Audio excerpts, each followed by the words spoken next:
अस्सलाम वालेकुम। क्या हाल चाल है सबका। उम्मीद करती हूँ कि आप सब खैरियत से होंगे और अल्हम्दुलिल्लाह हम लोग भी 90% तक रिकवर हो गए हैं।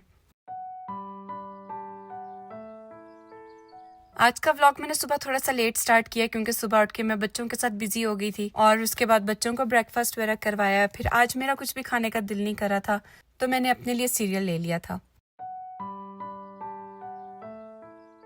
कोई कोई दिन ऐसा होता है कि आपका कुछ भी करने का दिल नहीं कर रहा होता, काफी स्लो दिन जाता है। मेरे साथ आजकल कुछ इस तरह के दिन चल रहे हैं, मेरा दिल करता है कि मैं कुछ भी ना करूं, सिर्फ रेस्ट करती रहूं। शायद बीमार रहने की वजह से इस तरह फील हो रहा है, मगर कभी कभी ऐसे दिन आ जाते हैं जब आपका दिल नहीं करता कुछ भी करने का। और मेरे साथ मंथ में 1-2 दफा तो ऐसा जरूर होता है। और कल तो मैं बिल्कुल भूल गई थी कि मुझे जॉब पे जाना है। मैं बहुत रिलैक्स होकर बैठी हुई थी, मगर मेरे हस्बैंड ने मुझे याद करवाया कि मेरी जॉब है और मुझे जाना है।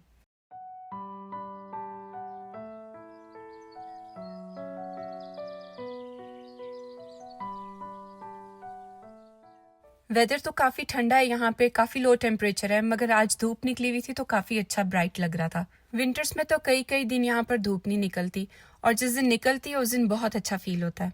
वैसे भी सिर्फ 1-2 दिन रह गए हैं माइनस में जो टेम्परेचर है हम लोगों का, उसके बाद बहुत अच्छा हो जाएगा। For you, it's similar to your feeder there. हगी कर दो।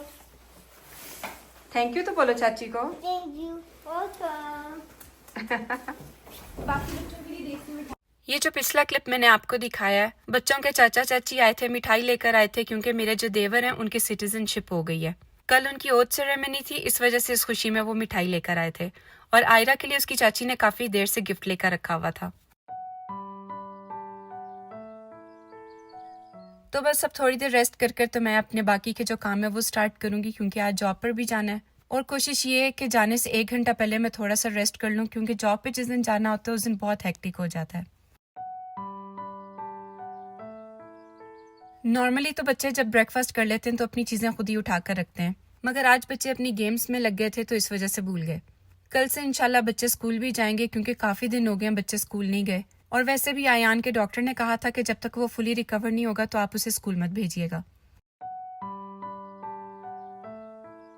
कभी कभी तो दिन में 2 दफा डिश वॉशर मेरा चलता है, मगर मोस्टली ऐसा होता है कि मैं रात के टाइम पे चलाकर सोती हूँ, सुबह तक जो है बर्तन मेरे अच्छे तरीके से ड्राई हो गए होते हैं।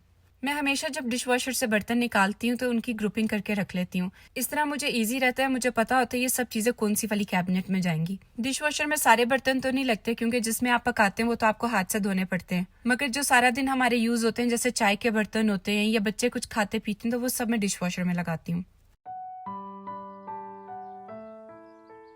सबसे ज्यादा बर्तन जो मेरी डिश वॉशर में होते हैं वो ग्लास होते हैं, क्योंकि बच्चे जब पानी पीते हैं तो वो बार बार नया ग्लास यूज करते हैं, जबकि मैंने एक ग्लास रखा होता है कि अगर आप लोगों ने यूज करना तो वो रिंस करके वो यूज कर सकते हो।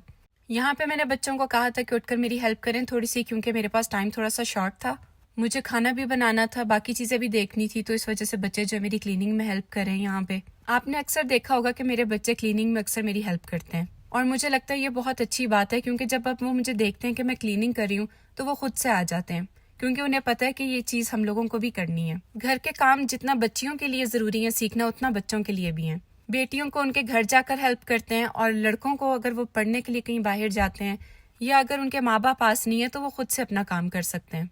और जितनी जल्दी बच्चे इस जिम्मेदारी को समझ जाएं उतना ही अच्छा होता है।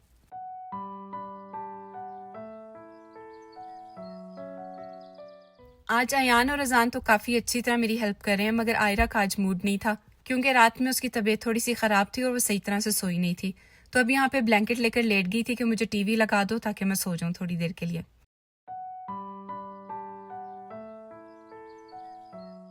अगर आप मेरे पहले से व्लॉग्स देख रहे हैं तो आपको पता होगा कि अयान को काफी सीवियर किस्म का एक्जिमा है और अयान की मुझे बहुत ज्यादा स्पेशल केयर करनी पड़ती है। वो कॉटन फैब्रिक के अलावा कोई भी दूसरा फैब्रिक नहीं पहन सकता और अब जाकर मैंने इसका डर्मेटोलॉजिस्ट जो है वो चेंज किया और अब जो है मुझे इसकी दिन में 2 दफा पट्टियां करनी है। और अल्लाह का शुक्र है जब से मैंने डॉक्टर चेंज किया इसका तो काफी फर्क पड़ गया, मगर डॉक्टर्स ने कहा है कि अगर अब भी इस दवाई से फर्क नहीं पड़ा तो इसके बाद हम लोग को कोई इंजेक्शन पे जाना पड़ेगा। और ऐसा मदर मेरे लिए ये काफी पेनफुल होगा कि अगर इसको इंजेक्शन लगेंगे या रोज लगाने पड़ेंगे, तो इसलिए मैं इसकी जो दवाई है वो बिल्कुल भी मिस नहीं करी ताकि इसके जो हाथ हैं जल्दी से ठीक हो जाएं। अगर आप में से किसी के बच्चों को है या आप में से किसी को है तो मुझे बताइएगा कि अगर कोई और टिप्स एंड ट्रिक्स काम करती हैं तो वो भी मैं अयान के ऊपर जरूर अप्लाई करूंगी। मेरी एक सब्सक्राइबर ने ही मुझे बताया था कि अगर मैं लिक्विड सोप यूज करूंगी तो उससे एक्जिमा ट्रिगर करता है। तो इंशाल्लाह जब भी मैं अब ग्रोसरी के लिए जाऊंगी तो मैं इसके लिए डव सोप लेके आऊंगी। बिस्मिल्लाहिर्रहमानिर्रहीम। कुल आऊज़ु बिरब्बिन नास मलिकिन नास इलाहिन नास मिन शर्रिल वस्वासिल खन्नास अल्लज़ी युवस्विसु फी सुदूरिन नास मिनल जन्नति वन नास। रात में मैं डिसाइड करके सोई थी कि सुबह उठकर मैं आलू वाले चावल बनाऊंगी, मगर जब बच्चों से पूछा तो वो कह रहे थे कि हम लोगों ने चिकन राइस खाने हैं। बिल्कुल पुलाव की तरह ही रेडी करती हूँ, मगर उसमें मैं बहुत कम से स्पाइसेस डालती हूँ क्योंकि आप सबको पता होगा कि मेरे बच्चे स्पाइस बिल्कुल भी नहीं खाते। यहाँ पर मैंने 2 मीडियम साइज के प्याज ले लिए थे, इस तरह से स्लाइस कर लिया है। स्लाइस में बिल्कुल मोटे मोटे से करें क्योंकि इनको फ्राई करना है, तो डजंट मैटर कि आप किसी भी शेप में काट लें। प्याज के साथ ही 2 टमाटर भी ले लिए मैंने, अब इनको भी मैं छोटे छोटे से क्यूब्स में कट कर लूंगी।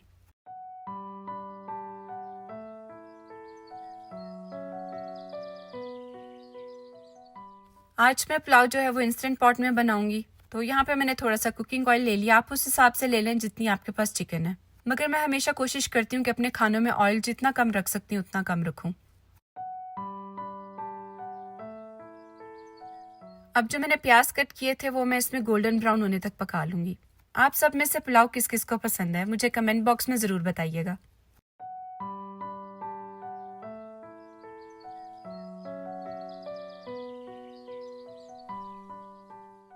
मैं यहाँ पे बोनलेस चिकन का इस्तेमाल करूंगी, आप चाहें तो यहाँ पे बोन वाली चिकन भी यूज कर सकते हैं। बोनलेस इसलिए यूज करी क्योंकि ना मैं खाती हूँ बोन वाला और ना बच्चे खाते हैं।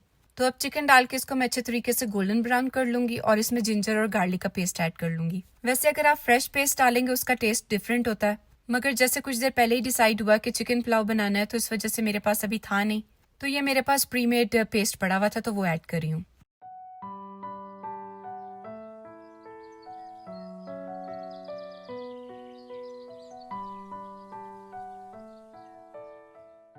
चिकन को अच्छे तरीके से भूनने के बाद उसके अंदर जो मैंने टमाटर कट किए थे थोड़े से वो ऐड करूंगी।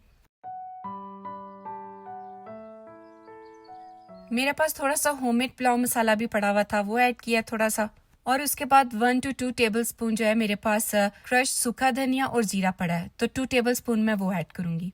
सॉल्ट हमेशा आप अपने टेस्ट के अकॉर्डिंग सेट कर सकते हैं। इस टाइम पे मैंने बहुत थोड़ा सा ऐड किया क्योंकि इसके अंदर मुझे मैगी क्यूब भी ऐड करने हैं, और जैसा कि मैगी क्यूब जो होते हैं वो थोड़े से सॉल्टी होते हैं, तो इसलिए जो सॉल्ट है वो पहले मैं थोड़ा सा कम रखती हूँ।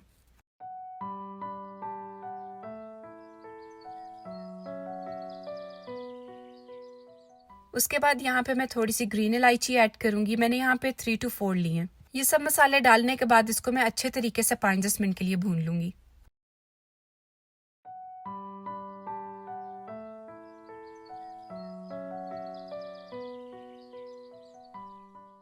मैंने यहाँ पे 2.5 कप्स राइस के लिए थे, और जब मैंने इसका मसाला भूना था इसके अंदर मैंने पानी डाल दिया था। आपके पास जितने कप्स भी चावल होंगे या ग्लास होंगे आप उस हिसाब से पानी ऐड कर सकते हैं। जब राइस ऐड कर दूंगी इसके अंदर तो थोड़ी देर के लिए मैं इसको पकाऊंगी और उसके बाद जो है इसको मैं राइस कुकर पे लगा दूंगी। आप सब में से किस किस के पास इंस्टेंट पॉट है और उसके अंदर आप कौन कौन सी रेसिपीज बनाते हैं मुझे कमेंट बॉक्स में जरूर बताइएगा ताकि मुझे थोड़ा सा आइडिया हो जाए।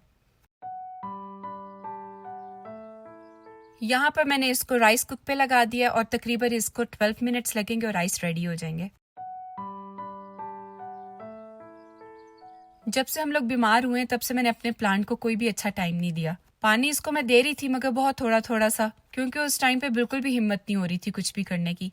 तो आज मैंने इसको भी पानी देना था, तो अब जो अंदर वाला पॉट है वो मैं इसको निकाल कर रख लूंगी और जब मैं इसको पानी दे दूंगी और तब तक वेट करूंगी जब तक इसके अंदर जितना भी एक्सेसिव पानी है वो निकल जाए ताकि मैं उसको दोबारा से पॉट के अंदर डाल के रख सकूं। जो बैकग्राउंड में आपको टिश्यू नजर आ रहे हैं वो मुझे अयान ने तब लाकर दिए थे जब मैं प्याज कट कर रही थी। उसको ऐसा लग रहा था कि मैं रो रही हूँ और वो मुझे चुप करा रहा था।